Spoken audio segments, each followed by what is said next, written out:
Lucky you! Best 36 holes in golf. You tuned in to Alternate Shots Podcast, Arnie's Army. where we talk about golf, Marquis, Sandys, poker, Bond, James Bond. horse racing, I'm all in. great movies. Alfred Hitchcock. We have no script. And down the stretch they come. We're glad you joined us. Frankly, my dear, I don't give a damn. Whoop, let's start again. Billy, great news. We've got exciting times in front of us. It's been a long while since we've been back together again, but we have exciting announcements. We are going to do the Kentucky Derby race today. We're going to release that today, and we're going to do 16 West very shortly. But the big announcement that nobody's ever done that we know of, the history of Winged Foot, even your brother Neil hasn't done. We are going to pick not one, not two, not three, not four, but the 5 most challenging putts on Winged Foot's West course, the U.S. Open course. The DeChambeau is the current holder of the U.S. Open at Winged Foot in 2020. The 5 toughest putts. We're going to do that in about a month because we're going to get together and we're going to go out there and we're going to. You already have some in mind, and you could always make a case, right? Could be every hole there's a nasty putt at Winged Foot. At least one nasty putt on every hole. It's gonna be, like picking your 10 top favorite movies. There's 100 of them, so it'll be fun at the very least. And I think that we should add the added incentive that one of us needs to make that putt. Well, we could be here for till 2028 when they might have to postpone the 2028 U.S. Open for that because we could still be out there. And of course, there's the memorable Bobby Jones putt. So it's going to be fun. That'll be fun. This is the opening shots of the first round of the 1929 Open. There's Bobby Jones, right in one West. There he is. I think he went on to do pretty well, not only here, but in his career. Now, that might be our 6th choice. We might just do that. So we're going to have a lot of fun. We're back. We've been busy. I've been having grandchildren. You've been watching your grandchildren, probably adding a few here or there in the last while. But this is the Kentucky Derby, the 151st running of the Kentucky Derby. Kentucky Derby 2025. How excited are you at this time of the year? This is the best time of year for 2 reasons in horse racing. It's obviously the Run for the Roses, which is every horse owner's goal at some point or dream. And it also kicks off the season, the Triple Crown and the rest of the season. So they're back from the winter racing, which is slipshod relative to the classes and horses that will run throughout the year, leading all up to the Breeders' Cup. So, yeah, a big year, big year. And if you remember last year's Kentucky Derby, oh my heavens. All right, Billy, let's take a quick look at the 2024 Kentucky Derby. Everybody was on their hands, pins and needles with this race down the stretch. Here we go.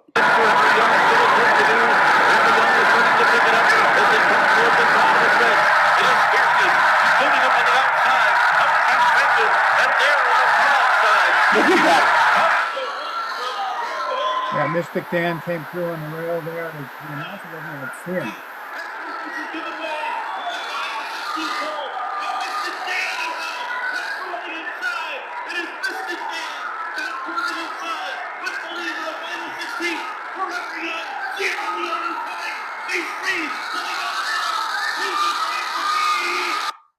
Mystic Dan saving every inch of track by hugging the rail the whole way around.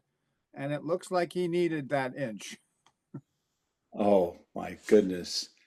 So there are 3 horses there, right? There's Mystic Dan for Sierra Leone. Sierra Leone missed by a nostril and then went on to win the Breeders' Cup and Horse of the Year. So he blossomed. But Mystic Dan just got a dream trip. I don't know if you noticed at the top of the stretch, he kind of bullied his way through on the rail. That made the difference. And this was quite a shocker because Fierceness and Sierra Leone and a whole bunch of other touted horses were supposed to win this race. It's always true, and it's going to be true again this year. There's 20 horses, and regardless of how good you are, you need racing luck when there's 20 horses in a race. You know, the superior horses can make some of their own luck, but nothing's automatic, and that gets proven year after year in these races. Well, you're absolutely right. One of the things in that race, though, wasn't one of the horses a Japanese horse that was Forever Young, yeah. Forever Young was in there? And you know, one of the things that bothers me about Japanese horses, apropos of nothing, is they run. I was watching some of the races. They run in the opposite direction. Yeah, top to bottom, right? Like they read. Yeah. Yeah, the Europeans mostly run the other way.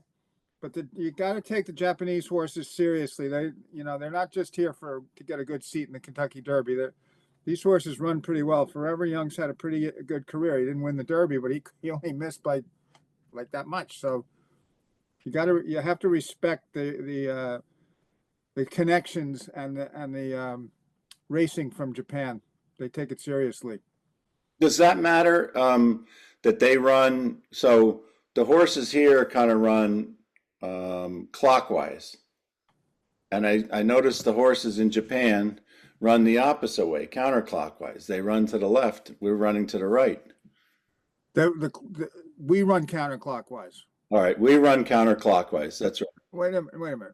No, we run clockwise. They run. We're gonna leave that in. Just what time is it? Knuckleheads. See. All right, so let's get to the 2025 Kentucky Derby, and you've had some thoughts on this. This is going to be a very confusing race, and I'm going to watch the rest of the week. But when Churchill opened, I think last Saturday, since then, most of the horses that get up close early are winning. I'm not seeing a lot of horses making ground in the stretch. And what makes that really interesting for this race is jammed with horses who want the lead. Bob Baffert has two of them, one on the rail, who's Citizen Bull, who's going to be forced to go for the lead. He's going to flee that rail. He's got no choice. The one post hasn't won the Derby since, 86, 30 years. Ferdinand was the last one to do it. And Baffert didn't want that. No, but he had a comment on that. He said they put my horse on the rail and then they did the selections. Well, he has another horse in there, not far from the rail. I think in the 4-hole. Yeah. Rodriguez is another. Rodriguez might be able to sit a little bit off the pace, but he'll be in good position. But Citizen Bull's going to run. There's no question about it. And there's a couple others that may run with him. So is the track bias, quote unquote, going to hold up? Which means that sometimes a track shows a bias where front runners are winning or come from behinders are winning. They call it a fair track when it's a mixture of both. But like I say, I've watched a lot of races already this week, and it's very difficult to make up ground if you're not near the lead or on the lead at the top of the stretch. The Sovereignty's not going to be able to pull up from dead last and win this race, is your thought? There's exceptions to every rule, and if these guys all think that they need to be on the lead, there's enough horses that can be on the lead. If they go too fast, then the race will break down and a closer will win. More because the front runners are backing up than he's gaining on them. So I'm going to lean towards that sort of happening. I want a horse that can get in good position, not more than 5, 6, 7, 8 lengths off the lead the whole way around. But I need him within 1, 2, or 3 lengths when they turn for home, or I don't think he's going to get there. And for me, that horse right now is Journalism. Journalism may be the favorite, but he seems to have the perfect running style. He sits sort of in the middle or front of the pack. And like I say, Citizen Bull, Bob Baffert has put some workouts in this horse that are racehorse time. He's won 11, 6 furlongs and stuff like that, and only 5 days apart. So he has just filled the horse with speed. This horse is going to go like a rocket. What's he do with this horse this week, since he's pushed that horse to the limits already? I'm not sure how he might try and I don't think he can put another work in the horse. Maybe he'll breeze him. But the horse's workouts, I have them here. Since his last race, which was on April 5th. So we go to April 13th, he ran 47. That was 12th of 102 for 4 furlongs. Then he did 6 furlongs in 1:11.4, which is faster than a lot of horses run anyway. Then he did 7 furlongs in 7:20, in 1:24.1, which is extremely fast workout. And then he breezed him at 58 and 2 for 5 furlongs, which was a bullet first to 15. So I think he's put speed in this horse. I don't know if he'll run it, breeze him today. Maybe I'm not sure if he's going to run him again out there, but he's definitely going to run, and he's going to run for the lead. And his stablemate Rodriguez with Mike Smith on him also has a penchant for running on the lead, but I don't think quite as quickly. And he implies that he can sit off the lead and just track the lead. But the trouble with Rodriguez is he's already been beaten by Citizen Bull, and he's been beaten by Journalism. Yep. So, does he get better? That's the other thing with 3-year-olds. They're getting better every day, some of them. So, what happened a month ago or 6 weeks ago could be turned around easily enough. Does the notion of the beginning of the year, they pick Journalism at the beginning of the year, and so few horses that they have picked at the beginning of the year have come through to win the Derby. Does that bother you? I used to pay a lot of attention to all that, but I have yet to find a trainer or an owner of a Derby horse who doesn't think his horse can win in interviews and things like that. So I over the years have decided to just turn the TV off, turn the commentary off, and wait till I can look at the racing form with as close to an unbiased view as I can get. So I don't really pay attention to that, to the predictions. Some of them stand out, American Pharoah or, Seattle Slew or Secretariat. They're hard to avoid because they're sensational horses, but we don't have a sensational horse, an established sensational horse here yet. There's plenty of potential. These horses all look good, but they look very well and equally matched for the most part. There's a couple that I would toss right out, but that doesn't mean. So you got Journalism is going to be on your card. Your money's going to go to Journalism in one way or another. And there seems to be a lot of 15, 20, and 30 to 1 horses today that look like they could finish in the money, if not be at the end there. Absolutely. And those odds will all change. Citizen Bull is the morning line is 20 to 1. I think he'll go off shorter than that. And same with Rodriguez is 12 to 1. I think he'll go off shorter than that. Some of them are going to go off longer. Final Gambit is a Brad Cox horse who comes from behind. He's never done anything wrong. His numbers are, relatively good and improving. And he's trained by Brad Cox, maybe, arguably the best trainer there is. He's certainly up there with the top 3 or 4 trainers in the world right now. He's training at a 26% win percentage this year. So, that's pretty good. If a quarter of the horses you put on the track win, that's pretty good. That's pretty good. Baffert's at a 33%, but he dominates California. So there's a difference there you have to adjust for. Besides that, Baffert usually has more than one entry in a race, as he does in this race. So he's confusing the race because both his horses are very fast, and the horse right outside Citizen Bull, Neo Equus, is also very fast. So, and also has he's in the same predicament. He's got to flee that rail too. So for these guys to get good trips, they're going to have to get out in front of everybody.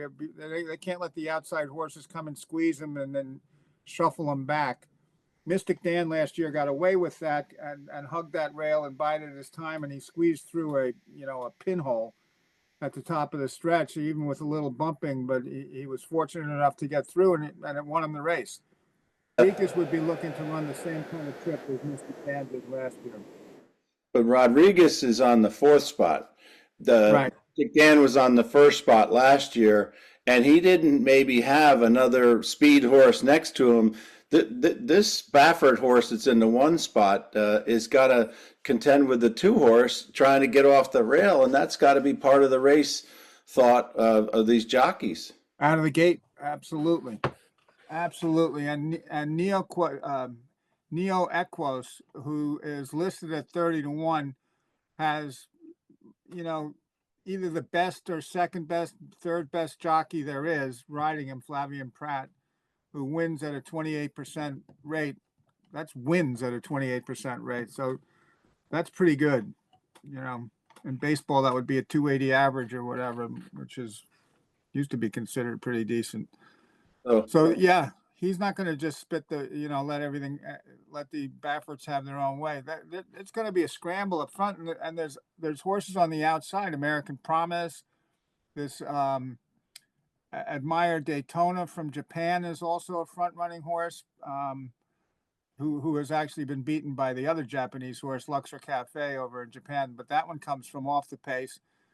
Journalism, if you look at the past performances, he's never been more than 3.5 lengths behind, except in his very first race. He got to 6 lengths behind.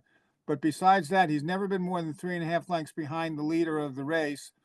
And after the first race, which he came from behind to run third in, he's won all the rest of them from sitting 3 lengths off, 1 length off, 2.5 lengths off, 3.5 lengths off. That to me is ideal position. If he can work that kind of a trip out in this Derby, I think he can't be beat. what position is he in? He's in the 8 hole, so he'll get to see what's going on in front of him. He doesn't have to worry about the first, second, and fourth position horses trying to beat each other up, the 2 Baffert horses. And Well, he wants to follow them, yeah. If Neil Equus could push out in front of the 2 Baffert horses, he's got to be a contender to win this race. He's going to, if he pushes out, you see, Baffert's going to have what his instructions are going to be. I can only guess, but like I say, the one has no choice. He has to go.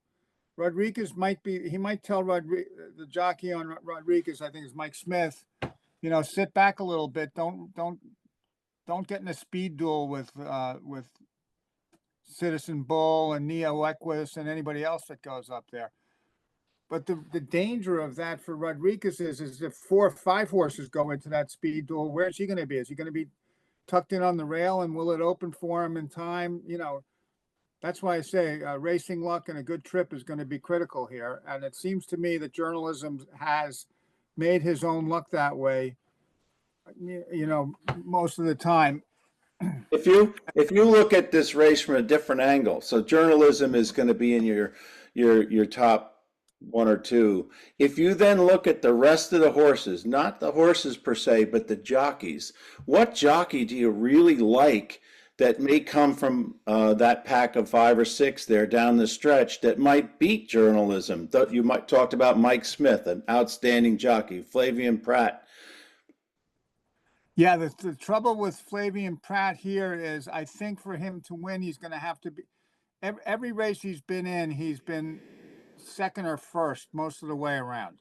He's come in third a couple of times, but he's never been 5th or 6th or 7th in the running of the race. So he's sort of shown by his past performances that he needs to get up front. But he's been beaten twice by Sovereignty, he's running from behind. There's no question Sovereignty is running late. He's not going for the lead. Sandman's running late. If the race breaks down, which happens sometimes when you have a lot of speed up front, these stretch runners will have a shot, but they're going to have to be in contention earlier than normal for them, in my opinion. Who's your favorite of the coming from behind, Sandman or Sovereignty? I'm actually going to throw you a curveball. I think Burnham Square could run. My exacta, nothing will change this. I might add more, but my exacta right now is going to be 8-9 Journalism and Burnham Square. Yeah. I feel pretty strongly about them. And if they both, Sovereignty has beaten Burnham Square soundly. And I don't think he ran his best race that day. And since then he's got a new jockey, and with the new jockey, he won, and he won in pretty good time at 1 1/8, which is, a good sign for horses going 1 1/4 for the first time. If they've gone successfully, as Journalism has also at 1 1/8, that's encouraging to me, because that's a tough distance and not all horses want to go that far. All of these horses look to be able to go that far. East Avenue, who just recently came out of a good race where Burnham Square beat him by a nose. Burnham Square caught him on the at the wire. So this is the second race off that. He might be good. Publisher is a Steve Asmussen, who's won thousands of horse races, more than any other trainer, and this horse has never won. So he's a maiden running in the Derby, and the last time that a maiden won the Derby, I think only 3 of them have ever done it, but was 1933, I think, was the last one. Broker Tip or something like that. That'd be the surprise of this Derby if Publisher came out with all these great horses, great jockeys, great trainers. If this horse squeezed out for the first win, Yeah, Derby, that he's would got Irad Ortiz on him, who I think he's like #1 jockey in the world. However, his last 2 races he had Pratt on, and Pratt got off. So did Asmussen put Irad on instead of Pratt, or did Pratt elect to go to the 2-horse and open up the spot for Irad? It's sort of like what's going on in the PGA Tour. These caddies are going from one guy to another. Okay, so you talked about your exacta. We don't need to know necessarily how you're going to box that, but what about your pick 4? So the superfecta would be, the first 4 finishers, and I always box because I'd hate to be right and not have it in the right order. So if I play a superfecta, I always box in case they come in a different order than I wanted, but as long as they come in 1, 2, 3, 4. So Journalism and Burnham Square will be in those superfectas. Probably Rodriguez because Baffert is so successful at this. Probably Sovereignty because he's only had 5 races and he's only won 2 of them, but they've been solid wins when he did win Fountain of Youth and the Street Sense at Churchill. He's 1 for 1 at Churchill, and there are horses, really good horses, who just never like Churchill. They just don't do well at Churchill. They do well everywhere else. We don't know who that is yet, but we know it's not Sovereignty. He's won here. We know Sandman has run here 3 times and hasn't won here. And Sandman will get some hype. He's another off the pace horse, and he's got Jose Ortiz for riding him for the 3rd time. He's won once and came in 5th once with Ortiz. So I think he'll get some attention. People, it's probably a common thing for people to try avoid betting the favorites in the Kentucky Derby because they want to pick something that no one else picked. And that does 2 things. It allows the favorite to pay more because, people want to beat the favorite. But it also opens up the excitement for, everybody out there. Some people bet the Kentucky Derby is the only race they bet in the year. Then you got Chris and me and some other scooter who, this is just another day at the track, albeit some opportunity because of how much play they'll get. Yeah, it's an exciting day. It's the most exciting 2 minutes in sports. Sometimes it's more than 2 minutes, but not much. So if you again take a look at this race at a different angle, if a surprise happened, who is the most likely surprise to come in first in this race in your mind, given there could be speed, you can't come from way behind, all these factors? That's a tough one. So because there are some of these bombs, are sort of equal in their chances. Coal Battle is a fun horse. He's listed at 30 to 1, and he would be a very popular winner. People like the horse. He's trained by a guy named Lonnie Briley. He's won 5 out of his 8 races, and he's won them pretty well, but he lost to Sandman and Publisher in his last race. But he beat Sandman the race before. He lost to Tiztastic way back on the turf. But I would think he would be a great long shot, and people love him for whatever reason. They love the connections, and he's a fun horse to watch. So I'd throw him in there as a fun surprise. East Avenue might be good enough. I'm doubting it. I told you I like Burnham Square, and he's probably going to be a bit of a price, 10 to 1. You think Burnham Square is going to go off something less than 10 to 1? I'd put him right around there, 8, 9, 10 to 1, something like that. That wouldn't be a surprise, but that would be a nice win for that horse. And that horse Yeah. seems to be coming up and improving all the time. And But so, the most capable of the long 30 to 1 shots might be Final Gambit. He's got, Luan Machado, who's a very good jockey, a 16% winner, and he's trained by Brad Cox, a 26% winner. Brad Cox is no joke, and he doesn't do this for fun. When he puts a horse in the race, the horse has a chance. He's not just, mucking around in there. And the horse is, 2 for 4 lifetime with a second and a third. And his last race was very acceptable. So he could come from off the pace too if he gets a good trip from the 3-hole. It's funny because as confusing to me as this race is, taking in the track bias and all, I probably feel, like my mind is more made up than it usually is with the journalism Burnham Square Exacta. I just I think I'm going to hang my hat on that, and I'll make some provisions for the fact that Citizen Bull. The other thing when there's this many speed horses in the race is oftentimes the jockeys look at the form too. They know what's going on, and it depends on how many of them decide not to burn their house out on the lead in a speed duel. And Yeah. When that happens, sometimes only one horse goes, and if that's true, that'll be Citizen Bull. He may not look back. He's done it before. What if one of these horses drops out? Now, there's this horse, is it Barza? It's a key horse, and it's what was the horse that won a couple years back that scratched in? Yeah. 50 to 1 or whatever he was. This horse ran second to Journalism in his last race. He only lost by 3/4 of a length, and it was he's got Pratt listed on him too. So I don't know what'll happen. If a scratch comes, does Pratt jump off the 2 and onto the 21? I don't know how that works. It seems like that's going to happen, but we have to see if with 21 horses in there now, there's got to be some scratch. There's usually some kind of thing that happens. Yeah. And if he's in, he's going to be way out there in the 20 post. So sum it up here. What we got here, our waiting moments here. What do you think? They paid $1.2 million for Baeza when they bought him, so somebody likes him.